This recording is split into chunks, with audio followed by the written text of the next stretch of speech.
גדול. כן, הנה זה בשידור חי. אנחנו בשידור חי, שלום. שלום, ערב טוב. ערב טוב, כאן אורית וכאן עירית. ואני רוצה לדעת באמת אם שומעים או רואים. את לא רוצה שיראו אותך? אורית לא רוצה שיראו אותה, אתם תראו אותי. היום אני הסתרקתי כמו פרימה בלרינה, נזכרת בימים הטובים. האור פה הוא לא מי יודע מה, נקווה שאתם רואים אותי כמו שצריך. אם אתם יכולים לכתוב לי, אם רואים או שומעים או מרגישים. בכל אופן, היום אנחנו מדברים על נושא ספוקי, אולי המנורה הזאת היא באמת קצת מזכירה ספוקיות. אז אנחנו מדברים על הפחד מהחיים והפחד מהמוות, והיום אנחנו נדבר על איך התאהבתי בפחד. עכשיו, זה סיפור ארוך. רואים ושומעים. יופי, רואים ושומעים. תודה, ענת. כן. זה סיפור קצת ארוך ואישי, אבל הוא פותח את הסדרה. אנחנו בעצם למעשה, אני מציעה כאן סדרה של כמה מפגשים על הנושא של פחד החיים ופחד המוות, והיום זה יהיה הרקע ואיך אני בעצם הגעתי לכל הטריטוריה המעניינת הזאת והמקסומה, והמיוחדת והנפלאה, שאני מאוהבת בה כמובן, כמו שאמרתי, איך התאהבתי, ואני מקווה שגם אתם בסוף הסדרה הזאת, או גם קצת אחרי, תוכלו להתאהב בה.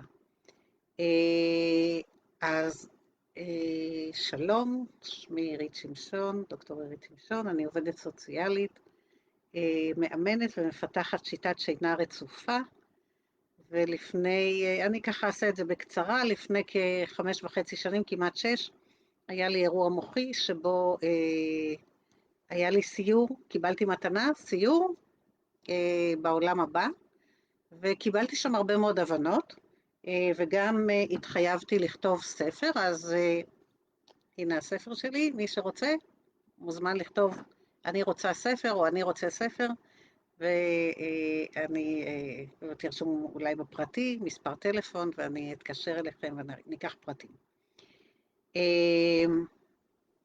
אז הייתי במסע כזה שנראה הפחד האולטימטיבי, אוקיי? לעבור לעולם הבא ולחזור ממנו, אבל בעצם, למזלי, קדמו לי הרבה מאוד פחדים קודמים,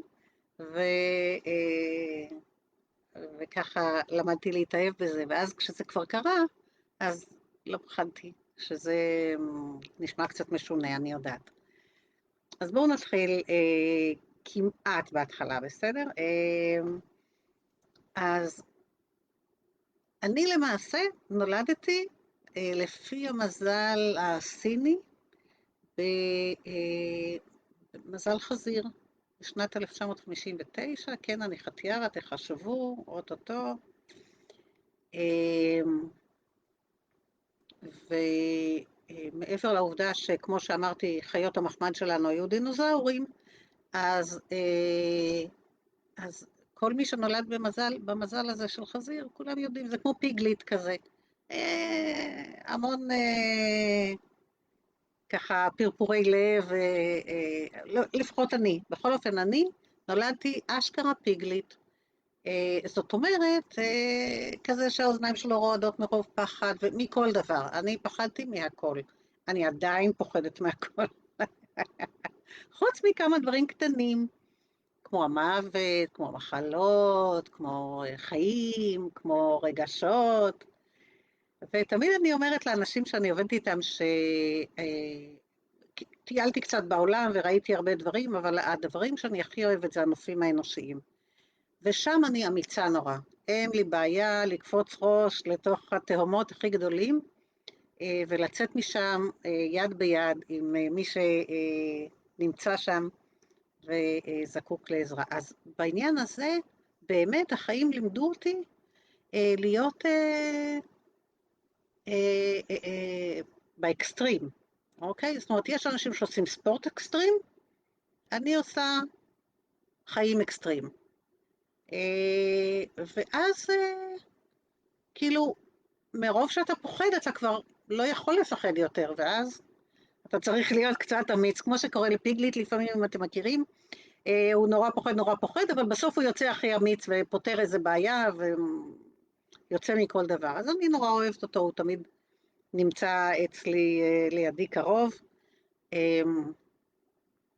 ובאמת, אני זוכרת, אמא שלי תמיד הייתה מספרת שכשאני הייתי תינוקת או קטנה, היא נורא אהבה ללכת איתי לפינת החי באפיקים. ובפינת החי היו תרנגולות וכל מיני דברים, אבל מה, אני, בגלל שנולדתי פחדנית, אז כל פעם שהייתי רואה איזה בעל חיים או איזה משהו, הייתי מתחילה לבכות, והסנטר כזה רועד, ומתחיל לבכות, ואת אמא שלי זה היה מצחיק מאוד. כי היא גם הייתה פחדנית, אבל לראות מישהו אחר פחדן זה נראה מצחיק. ואותה זה הצחיק ואותי לא כל כך בכלל לא, נורא פחדתי, היום זה נראה לי, אני אוהבת אותה אז אני סולחת לה, זה לא משנה. בכל אופן, אז החיים שלי התחילו כפחדנית איומה, באמת מכל דבר פחדתי, מאנשים, מבעלי חיים, מכל מה שזז בערך, אלים. היינו הולכים בערב לאכול בחדר אוכל, מהבית של ההורים שלי עד לחדר אוכל זה קילומטר, לפעמים היו כל מיני עלים נושרים על הרצפה, אני הייתי מדלגת מעליהם, כי נורא פחדתי שאולי זה איזה ג'וק או איזה משהו. עכשיו, ג'וקים זה בכלל. עד היום. עד היום אני פוחדת מג'וקים, אני צורחת כשיש ג'וק, אבל הג'וק האחרון שפגשתי היה כבר במקום אחר. הוא בא אליי, הוא הלך על הקיר, הוא בא אליי, לקחתי מגבת, טוב, לא ביד, עוד לא הגעתי לדרגת התפתחות של לתפוס אותו ביד, תפסתי אותו עם המגבת והוצאתי אותו החוצה חי. זה פשוט התפתחות בלתי רגילה. אבל אנחנו נעבור הלאה לעניין של הפחדים. החיים הביאו אותי לזה שבאמת יש כל מיני פחדים. היינו ילדי ספר, וילדי מלחמות, וילדי, כמו שעכשיו יש בדרום, אזעקות, והיינו רצים בפחד ובבהלה, בתחתונים וגופיות, לאיזה מקלט מעופש עם מדרגות בגובה כזה, שילד בקושי יכול לרדת אותם, ומחכים, רועדים מפחד ומקור, גם ביחד, מחכים לאפשרות שאולי נוכל לצאת החוצה, היו קטיושות מהרמה הסורית, מה שהיה פעם, היום זה רמת הגולן, והיו הרבה פחדים. אני חושבת שהגמילה הגדולה שלי מהפחדים מהסוג הזה, היה בתקופת בין מלחמת ששת הימים למלחמת ההתשה, זאת אומרת, בשלוש שנים של מלחמת ההתשה, שגרנו, ישנו כל לילה במקלט, כל הילדים ביחד, עם הורה שומר, ואז ישנו לילה שלם. לילה שלם, בלי הפרעה, וזה פשוט יצר גמילה מפחד ומהרבה דברים אחרים. יצר איזה שקט נפשי וביטחון ותחושה שבאמת שום דבר רע לא יכול לקרות. אז כמה שמקלטים זה נראה הדבר הלא מי יודע מה, זה נתן הרבה מאוד ביטחון. עכשיו, לימים באמת הגעתי למצב שאני מטפלת באנשים, אנשים עם אפילפסיה היו האנשים הראשונים שככה טיפלתי בהם, אבל עוד לפני זה טיפלתי באנשים, בנערים שהיו להם תיקים של עבריינות נוער, וזה לא היה במסגרת עבודתי כעובדת סוציאלית, אז עוד רק למדתי עבודה סוציאלית, לימדתי השלמה של השכלת יסוד, במסגרת של פרויקט הילה, שאני הייתי בין מקימיו.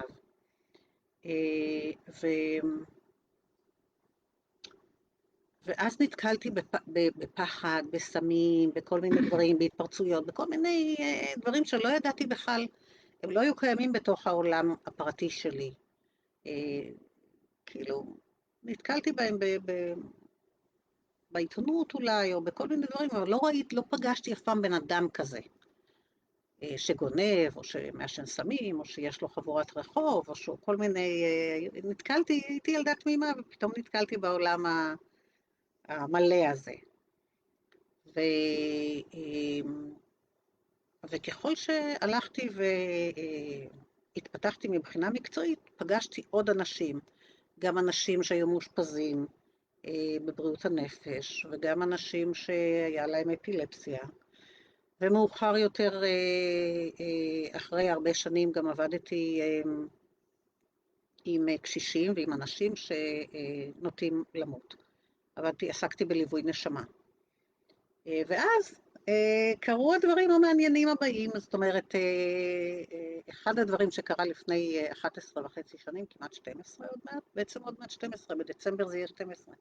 ב10 בדצמבר, 12 שנה מאז שבעלי איציק נפטר. 11 או 12? 11 שנה, נכון. 11 שנה, יהיה 11 שנה לפטירתו. ועברנו משבר רציני. ולפני זה עברנו עוד כל מיני משברים, והיה שמח, הייתה חגיגה בחיים האלה, של הרבה מאוד דרמות, והן היו מרתקות ומעניינות, ומכל דבר כזה למדתי המון. ואז קצת אחרי שאיציק נפטר, קיבלתי בקשה ללוות אישה לקראת מותה, שאלו אותי אם אני עובדת בזה, אמרתי שאין בעיה, אני עוד לא עשיתי את זה אף פעם, אז היה פעם ראשונה שלי, ופגשתי באמת אישה מאוד מאוד מעניינת. אני לא אספר את כל הסיפור, כי יש אנשים שאולי נבהלים מזה, אבל אני אספר לכם שהיא באמת לימדה אותי איך עושים ליווי נשמה נכון, ומה צריך, והיא גם אישרה לי שזה דבר טוב לעשות אותו. ביקשתי ממנה, לפני שהיא נפטרה, שהיא תשלח לי סימן, שבאמת זה דבר שנכון לעשות אותו, ואיך שאני עושה אותו זה גם נכון, והיא שלחה לי סימן שזה נכון. לקח לי קצת זמן להבין, אבל זה בגלל שאני רק בת אדם כאן כרגע.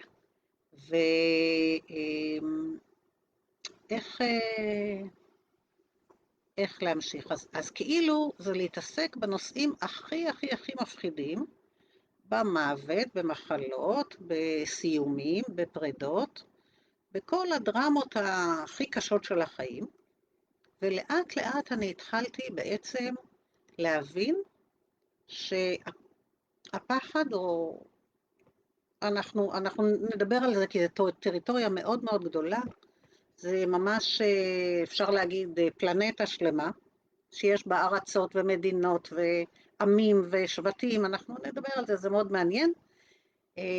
אני גם מפרטת על זה קצת יותר, אני לא אספיק ב4 פעמים, אני מפרטת על זה קצת יותר גם יש קורס דיגיטלי שעומד לצאת לאור בתחום הזה של הפחד ב-12/12.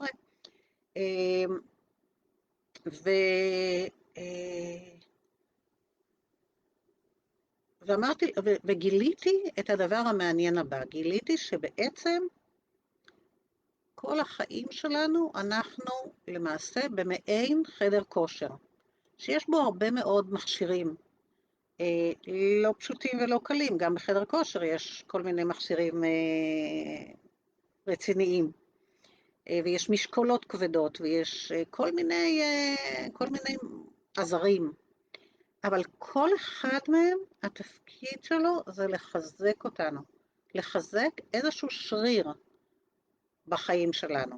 זה יכול להיות את שריר הסליחה, זה יכול להיות את שריר האהבה, זה יכול להיות את שריר החמלה, זה יכול להיות את שריר החברות, זה יכול להיות לא יודעת, 1001 דברים, האכפתיות, הדאגה, הטיפול,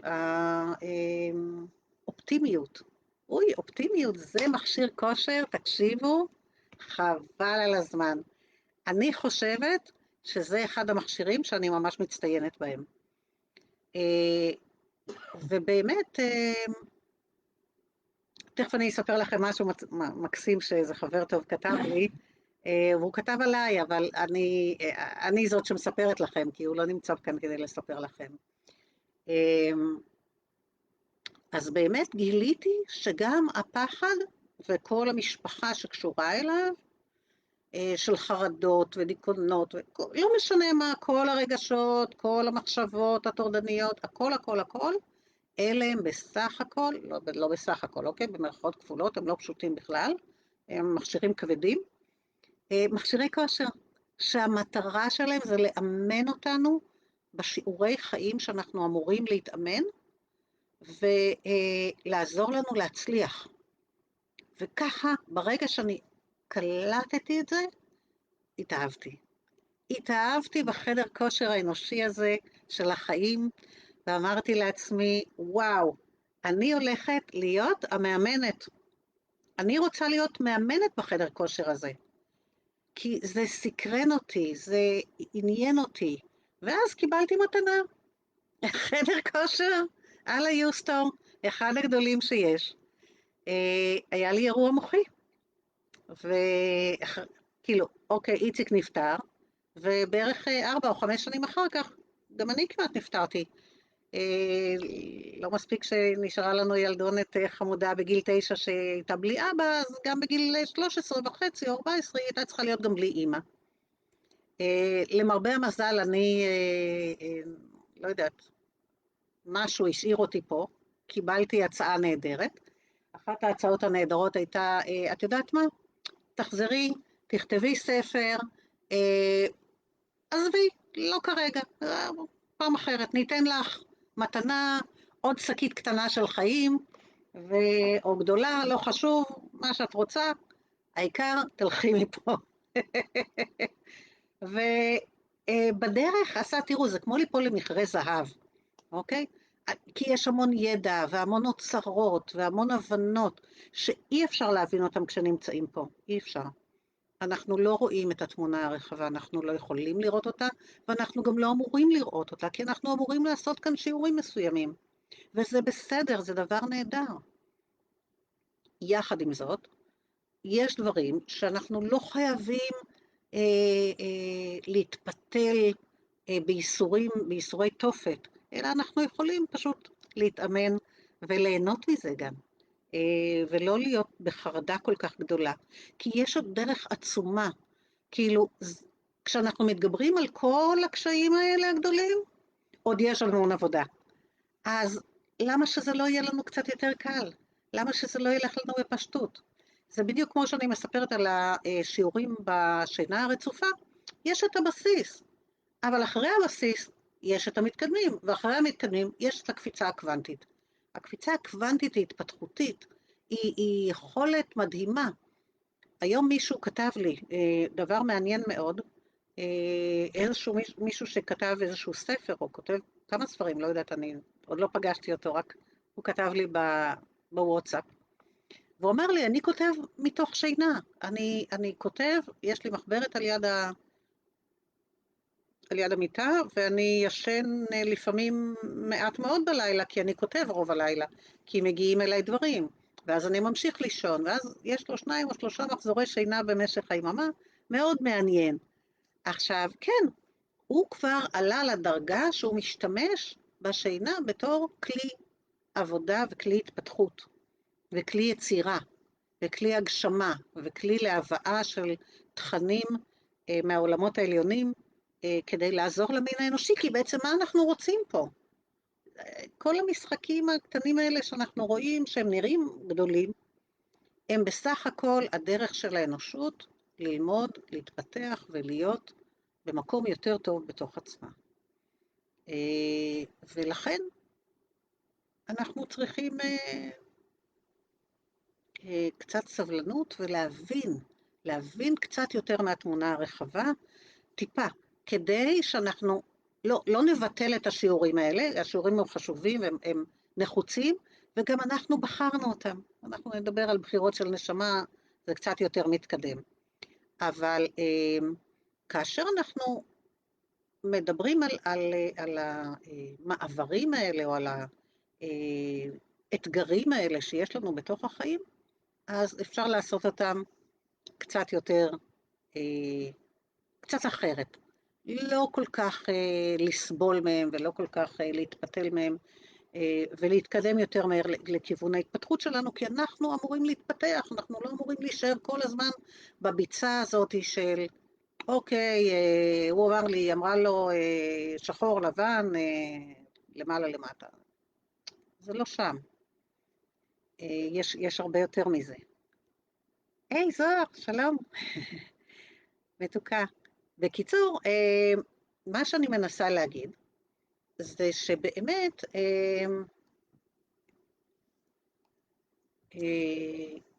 יש לנו פה עוד הרבה מאוד משימות, הרבה מאוד דברים לעשות כדי להתפתח, להיות המין האנושי שאנחנו אמורים להיות, ושאנחנו רוצים להיות, ושכולנו במסע הזה.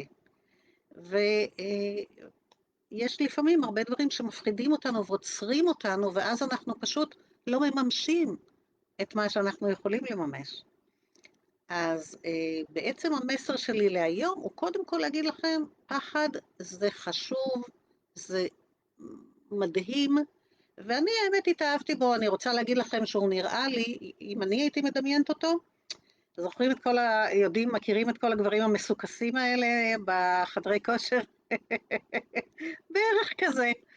זה נראה כמו הפחד שלי. הוא חתיך, הוא עוזר, הוא מקדם, והוא מושיט יד, והוא מחבק שצריך, וזה הפנטזיות הפרטיות שלי על פחד.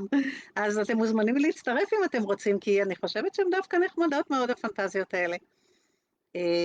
אני רוצה לספר לכם קצת מה כתב לי חבר, אין לי את זה כאן מול העיניים, אז אני אנסה להיזכר בזה.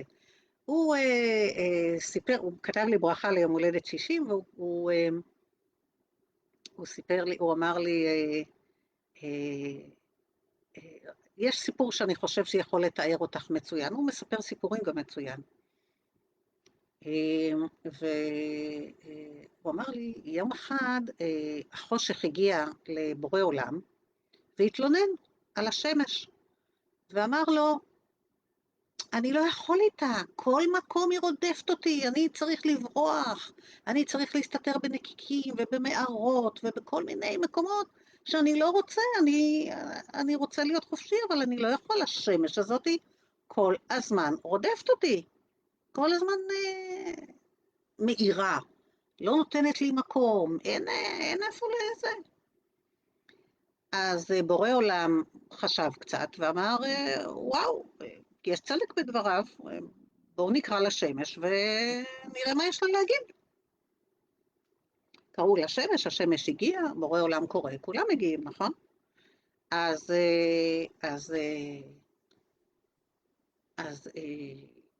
השמש הגיע, ובורא עולם אומר לה, תקשיבי, החושך מתלונן שכל הזמן את רודפת אותו ולא נותנת לו לחיות. אז השמש אמר לו, רגע, תעצור. מה זה חושך? גדול. אז הוא אומר לי, ככה זה את, אני לא מבין, הוא אומר לי, כל הדברים האיומים ונוראים יכולים לקרות לך, את לא יודעת מה זה חושך. אז אני יודעת מה זה חושך, אני אוהבת אותו, ובדיוק בחרתי בשינה, שהיא בחושך. אני אוהבת גם וגם וגם וגם. נכון שנולדתי יותר סמוך ליום הארוך ביותר בשנה, אבל אני מאוד אוהבת חושך.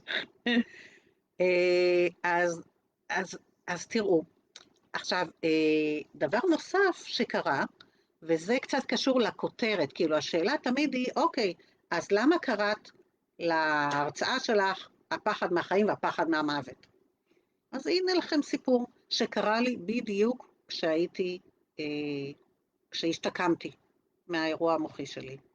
כל פעם היו לי מין גלישות כאלה. זאת אומרת, אוקיי, בטיפול הנמרץ כל הזמן דאגו שאני אחיה.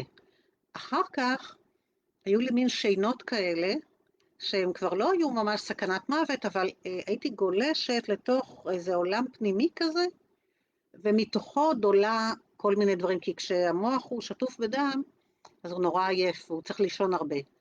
אז ישנתי רוב הזמן הייתי צריכה להיות בשינה. אבל מטבע הדברים, כשאתה בשיקום, אז נותנים לך לעשות 1, 2, 3, 4, ואני ילדה טובה כזאת, רציתי נורא לעשות, אבל בעצם מה שהכי רציתי זה ללכת לישון.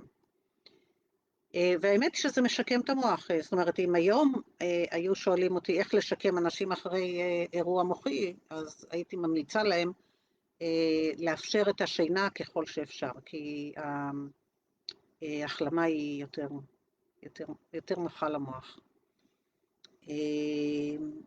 אבל אי אפשר להתווכח איתם, עובדה שהם הצליחו, הנה אני פה, כאילו, אז אולי הם גם יודעים משהו. בכל אופן, קרה דבר נורא מעניין. אני לא יודעת אם אתם יודעים, אבל כשיש אירוע מוחי, או לפחות באירוע המוחי שלי, הפנים מתעוותות. ועין אחת ככה יצא לי החוצה, ויש כל מיני, השרירים כאילו, הגבות שלי נתקעו עם איזה שריר כזה למעלה, כל מיני דברים מצחיקים, נראיתי נורא. רציתי להצטלם והצטלמתי אפילו, ועשיתי סרטון, אבל החברים שלי מרוב אהבה מחקו אותו. הוא עלה אפילו לפייסבוק. חבל, חבל, חבל, כי זה היה יכול להיות, מה זה בדיחה? הם לא יודעת, טוב, הם רצו בטובתי. אני אוהבת אותם anyway. אז בצורה המעוקמת הזאת, לא ידעתי שאני עקומה כל כך, לא, כי אנחנו לא רואים את עצמנו. דרך אגב, זה שיעור נורא חשוב, אנחנו לא רואים את עצמנו. לא רואים את הפנים, בטח. אולי אנחנו קצת רואים את הידיים וקצת את הרגליים, וכשאנחנו יושבים אולי אנחנו רואים טיפה יותר, אבל מקדימה, ומאחורה אנחנו בכלל לא רואים. אנחנו לא רואים את עצמנו כי אנחנו צריכים אחד את השני כדי לראות ולספר ולדבר ולהגיד ולתת משוב ולהיות בעצם המראות אחד של השני. וכמו שאנחנו רואים את עצמנו בעיניים של האחר, אנחנו יכולים, כשאנחנו משתקפים בעיניים של האחר, האחר משתקף בעיניים שלנו. וככה הוא גם יכול לדעת מי הוא ומה הוא, וזה שיעור נפרד בפני עצמו. ענת, תרשמי לי, השיעור של אנחנו לא רואים את עצמנו. מה אני רציתי לספר לכם בזמן הזה של השיקום? היה פעם אחת שכבר הצלחתי לזוז עם הכיסא גלגלים, אוקיי? והגעתי עד לכיור. אתם יודעים שתמיד בחדרים של החולים יש בקצה, סמוך לכניסה, כיור עם מראה מעליו. והגעתי עם הכיסא ממש בקושי, עוד לא יכולתי אז לגלגל את הכיסא ממש טוב, הגעתי עם הכיסא קרוב לכיור הזה, ואני לא יודעת מה גרם לי לרצות לעמוד, אבל נשענתי על הכיור, כאילו משכתי אליי את הכיור, הוא לא זז כמובן, אבל אני זזתי אליו, ונעמדתי, אוקיי? הכיסא היה מאחוריי, אני נעמדתי, והסתכלתי במראה, ופתאום אני ראיתי את עצמי במראה, ואמרתי לעצמי, וואו, מה זה מסתכל עליי? זה היה איזו מפלצת כזאת, שהסתכלה עם עין אחת בחוץ, שהסתכלה עליי, עקומה כזאת, עם הגבות למעלה, ואמרתי לעצמי, וואו, זה נראה כמו מישהו שראה מישהו שמת. חזרתי מהמתים, ואני נראיתי באמת כמו מישהו שחזר מהמתים, כמו מישהו שראה איזה רוח רפאים, או כמה רוחות רפאים לפי עכשיו, לפי איך שהפנים שלי נראו. והסתכלתי על הפנים האלה ואמרתי לעצמי, מה זה יכול להיות? והתיישבתי חזרה מאוד בעדינות בכיסא מאחוריי, וחשבתי, ולא הייתה לי תשובה באותו יום. ואז, אחר הצהריים אני חושבת, הלכתי לישון, או אני לא זוכרת אם זה היה שנת צהריים או שנת לילה. הלכתי לישון, ובבוקר, נגיד שזה, כן, זה כנראה היה שנת לילה, ובבוקר קמתי עם סיפור שאני מכירה אותו כבר מזמן, אבל המוח שלי העלה לי תשובה אל התמונה הזאת של הפנים המאוד מאוד מאוד מוזרות שהיו לי בלשון המעטה. והסיפור הוא כזה, סיפור שסיפר אותו מוקי צור, כולם יודעים מי זה מוקי צור, אני מקווה שכן, הוא מיינגר. וכשהיינו צעירים, קצת לפני שהלכתי לשנת שירות בגרעין עודד, היה לנו סמינר באפעל, אני חושבת, או באיזשהו מקום, ואחד הסיפורים שהוא סיפר לנו, היה סיפור מעניין מאוד. הוא אומר, תראו, כשהוא הכיר מרצה צעיר, יש לי הרגשה שהוא מספר את זה על עצמו, אבל הוא בטח ידע להגיד את זה, אני מתישהו צריכה לשאול אותו רגע לפני שאני לא אפספס אותו. הוא סיפר על מרצה צעיר שהסתובב בעמק, ועמק הירדן הכוונה, העמק, אתם יודעים, כל אחד יש לו את העמק. אז עמק הירדן, זה לחבר'ה שגרים באפיקים. אז הוא סיפר על מרצה שהסתובב בעמק והגיע לדגניה א', והרצה על הקשישים של דגניה א', שמקימי הקיבוץ. איזושהי הרצאה, וההרצאה ככל הנראה לא הייתה מאוד מוצלחת, או הוא לא ידע בדיוק, כי לא היה פידבק, הם ישבו כאלה כפופים, והם בהו בחלל, ולא הגיבו. ואז הוא קצת כעס, אותו מרצה צעיר, אנחנו לא יודעים מי זה היה, אז זה שמו קיצור מספר עליו, מכיר אותו אישית, הוא כעס עליהם קצת, והוא אמר להם, אתם יודעים למה אתם יושבים ככה? כי אתם מפחדים מהמוות. אז זה העיר אותם, ובמיוחד זה העיר את הגברת פניה ארצי, שהיא לא הייתה כל כך גברת, היא רק ג'אדאית, חבל על הזמן, ואחות במקצועה, והיא קמה אליו והיא אמרה לו, איש צעיר, אני רוצה לספר לך סיפור.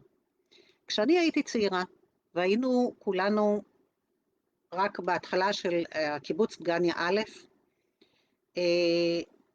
היה לנו רק בית אחד שגרנו בו, בית הראשונים. למטה הייתה רפת, שם היו הפרות שלנו, ולמעלה גרנו כולנו ביחד, וחדרון קטן הוקצה רק לאדה גורדון, כי הוא היה הכי מבוגר, והיה צריך, הוא היה אדה גורדון, הוא היה צריך את המקום שלו. אז היה לו מין פינה קטנה כזאת, ששם היה לו המיטה שלו, והשולחן קטן שהוא כתב בו. והיא אומרת, באחד הערבים, אחת הנשים קראה ללדת, והורידו אותה למטה לאזור של הפרות, על קש נקי וחמים, כדי שלא יהיה בין כל החברים. אז היא אומרת, ואני כאחות פשוט רצתי בין היולדת לבין אדה גורדון, שכבר היה באותו זמן בשעותיו האחרונות. והיא אומרת, רצתי, ראיתי שהוא בסדר, ירדתי ליולדת, הלידה לאט לאט התקדמה, באיזשהו שלב הייתי צריכה להישאר עם היולדת, כי התינוק כבר רצה לצאת החוצה. נשארתי עם התינוק, והיא אומרת, יצא תינוק סגול, אגרופים קפוצים, פנים מקורקמות, בצעקה נוראית. ועטפנו אותו, וניגבנו אותו, והרגענו אותו, ושמנו אותו על אמא שלו, ואני מהר הייתי צריכה לרוץ למעלה, לראות מים אדה גורדון. ואדה גורדון ישב בקורסה שלו, עם חיוך מתוק על הפנים, והוא כבר לא בין החיים. אז תגיד לי, אתה איש צעיר, מה מפחיד יותר? פחד החיים או פחד המוות? אז משמה, עכשיו, בתוך כל הדבר הזה, הבנתי שהפרצוף הזה אולי הוא היה הפחד מהחיים, יותר מאשר הפחד מהמוות. כי חזרתי לחיים, אז כנראה זה היה מפחיד. האמת ששם מאוד מאוד נעים, אין מה למהר חבר'ה, אבל היה מאוד נעים. אז אני אדבר איתכם על הנושא הזה עוד הרבה, עוד קצת,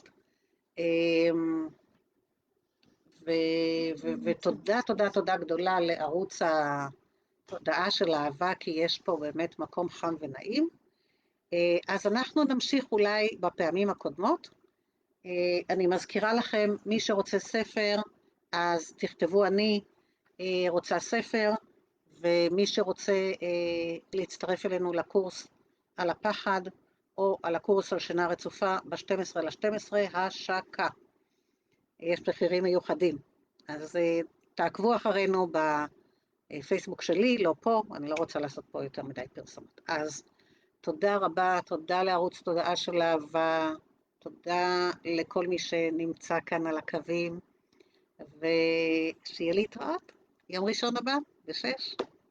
ערב נעים. ערב נעים, תודה אורית, הנה אורית הוא שלי. היה נעים להקשיב.